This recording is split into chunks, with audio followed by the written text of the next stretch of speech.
Hey guys, in this video, I'll show you how to embed Canva code into Squarespace. Alright, let's begin. First, open any type of preferred browser and search for canva.com. After that, sign into your account and access the target image you would like to embed. Once you're on this web page, click on the Share button at the top right corner. From the drop-down menu, select See All and then click on Embed. Now, click on Embed again, and a bunch of codes will appear in front of you. Simply copy the HTML code and then get to your Squarespace website. Inside it, edit the website and add a new section in your preferred place.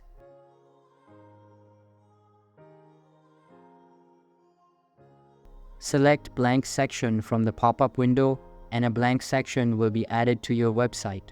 Inside this new section, click on the Add Block button and then select Code from the drop-down menu. Now, edit the code block and paste the code we just copied from Canva. You will see that the Canva image is now being displayed on your website's page. So that's basically how you can embed Canva code into Squarespace. And that's it for this video. If you find this helpful, consider subscribing and giving this a big thumbs up. Thanks.